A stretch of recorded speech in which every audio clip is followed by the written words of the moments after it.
Welcome back.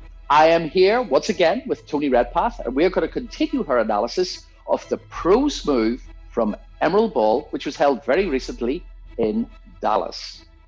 Finishing third with an analysis of third in every dance, we had New Jersey's finest, Travis and Jaimee. So, spill the beans on this great young couple. And I think actually them getting third in every dance is testament to them staying strong through the whole lockdown and maintaining consistency. And if I look at my three headings of technical and then artistic with dynamics and then emotional, they're really kind of the most consistent. If they wanted to be an A+ to be a champion, they're like a solid A- to A in all categories. It's like they're just right up there and hard to fault. If I'm going to be very, very picky, which you have to do at this level, the technique is obviously the thing that doesn't put them into the top two or the champion level. And that's not saying they have bad technique. They have excellent technique. It's really good. But if you look at the neck and shoulder line of the champions and the second place line, a gentleman, and then Travis is not as high, a quality, but it doesn't mean it's bad posture. The frame is stunning, but it's just that hair off technically. So if you said to them like your weakness is technique, then it'd be like, oh, I've got to fix everything. No, it's like it's not a weakness, it's a lesser strength, but it's strong enough to be third in an amazingly strong field.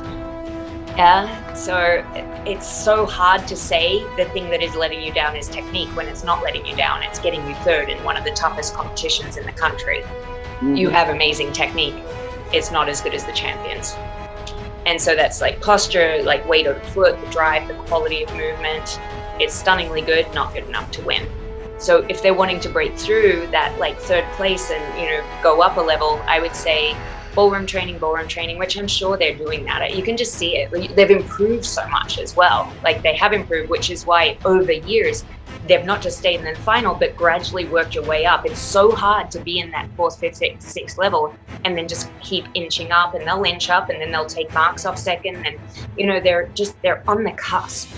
And for a couple that's as lovely as them, you want them to break through. They're everything that you want a champion to be.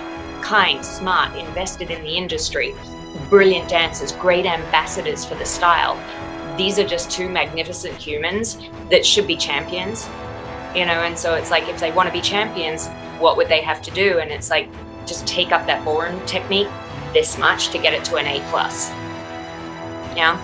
So then their strengths are obviously in their dynamics. They have amazingly high, difficulty tricks that they make look effortless. They've got that thing where they've been dancing together forever. So they do the dynamics and obviously their theater arts training. They make really hard stuff look so easy. They do the whole range. They've got beautiful choreography. So dynamically, athletically, they're stunningly good. Focus and intent, they have a really good balance of man-woman, the character of the dance. Their waltz is romantic, their foxtrot is playful, their tango is dramatic. So it's like there's nothing wrong. So they're a really hard couple to critique, because it's like, that doesn't suck in any way.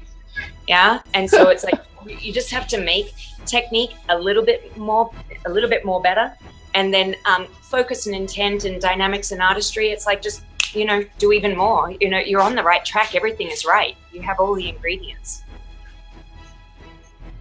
Obviously, the champion went to Blackpool, and that's the pro standard there.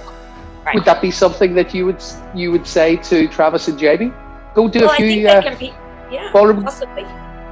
Yeah, I don't know at this stage. It's hard to say, because that's a huge investment of time and energy. But it's like, is that what it would take? Because they did, I'm sure they competed in ballroom when they were amateurs together at BYU. I'm guaranteed they've competed in ballroom, which I think anyone who wants to make a a pro smooth final has to have competed in ballroom at some stage in their life, or at least like really gone full out in their ballroom training. At these days, you just have to have competed in it at some point.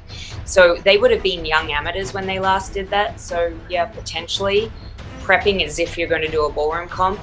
Or okay, this is when I have a couple that is a smooth couple with more Latin training and they haven't done as much ballroom or haven't competed in ballroom for a long time, is I'll take the closed material from their waltz, tango, foxtrot and Viennese and put it into one little super routine that they do all the waltz pieces, all the foxtrot pieces, all the Viennese pieces, and then, you know, change hold and go into tango.